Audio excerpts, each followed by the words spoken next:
भावना याच आहेत की चव्हाण साहेबांनी या महाराष्ट्राची उभारणी केली आणि आपल्या जिल्ह्याला पण म्हणजे जेव्हापासून आम्ही पण राजकारण सुरू केलं तेव्हापासून आता माझे वडील राजकारणात होते भाऊसाहेब महाराज, चव्हाण साहेबांच्या विचारानं त्यांच्या प्रेरणेनंच त्यांनी पण काम केलं होतं आणि आज त्याच मार्गावर आम्ही चाललोय।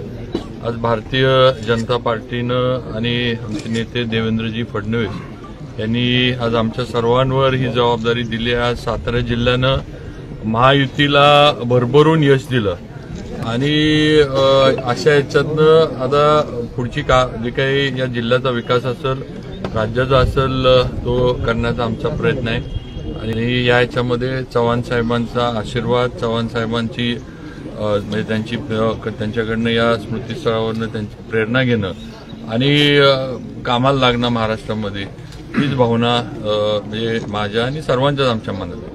आता सगळ्यांना वेळ लागले स्थानिक स्वराज्य संस्थांच्या निवडणुकीची। यापूर्वी अशी स्थिती होती की राष्ट्रवादी काँग्रेस आणि काँग्रेस एकत्र होती, सत्ता त्यांची होती, मात्र राष्ट्रवादी वेगळं लढायचं, जिल्हा परिषद, जिल्हा बँक अशा सगळ्या संस्था राष्ट्रवादी एक हाती घ्यायचं। आता भाजप राष्ट्रवादीची ताकद या ठिकाणी आहे, भाजप वेगळं लढणार आहे का शिवसेना राष्ट्रवादीला बरोबर घेणार? नाही, हो का, आमचं भारतीय जनता पार्टी म्हणून आम्ही सगळेजण काम करतोय, महायुतीत आम्ही आहोत, हे सगळं बरोबर आहे, पण शेवटी ज्यावेळेला या निवडणुका जाहीर होतील त्यावेळेला आमचे नेते देवेंद्रजी ज्या सूचना आम्हाला देतील त्याप्रमाणे आम्ही जे काय असेल ते पुढचे निवडणुकांची तयारी वाटचाल करू।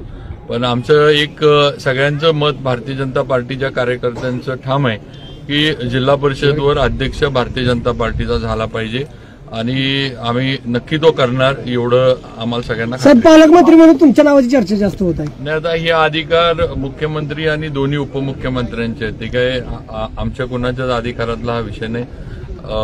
मुख्यमंत्री देवेंद्रजी आणि दादा अजितदादा असतील, एकनाथ शिंदे साहेब असतील, योग्य निर्णय घेतील त्याच्याबद्दल। जिल्ह्याच्या एकूणच कामासंदर्भात तुमच्या दोघांचे कॅबिनेट मंत्री म्हणून विजन काय?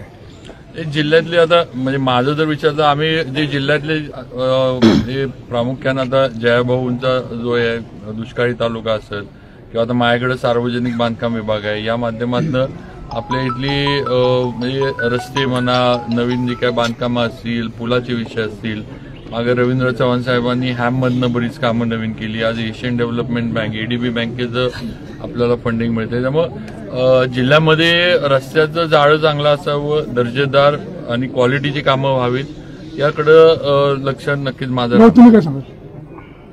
आणि ह्याच्यात एकच मी सांगेन, जयाभाऊजी म्हटले की सातारा जिल्हावासियांनी म्हणजे काय म्हणायचं म्हणजे आनंद वाटला पाहिजे ना की आज भाजपच्या सरकारमध्ये महायुतीमध्ये आज जिल्ह्याला एवढा न्याय मिळालाय, कधी नाही ते।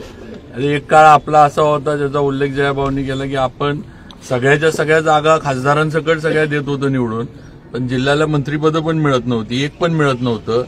आज 4-4 मंत्रीपदं महायुती ज्याच्यामध्ये भाजपच्या सरकारमध्ये देवेंद्रजींच्या नेतृत्वामध्ये मिळालीत, याचं खरं म्हणजे आपल्याला सगळ्यांना जिल्हावासियांना आनंद। पण काम तर करणार, आम्ही काय नुसतं बसायला तर काय मंत्री कोण झालेलं नाही, 100% काम करणार आणि नक्कीच जिल्हा जे आता भाऊ म्हणले की महाराष्ट्र जसा थांबणार नाही तसा सातारा जिल्हा पण थांबणार नाही, हे लक्षात ठेवा। सातारा एकंदरीत त्यांच्या काळात बालेकिल्ला असलेला राष्ट्रवादी तुम्ही होता, त्यावेळी अन्याय केला असं वाटतंय का? मग हे बघा, मी माझ्यावर अन्याय केला असं नाही म्हणणार, पण भाऊसाहेब महाराजांवर नक्की केला।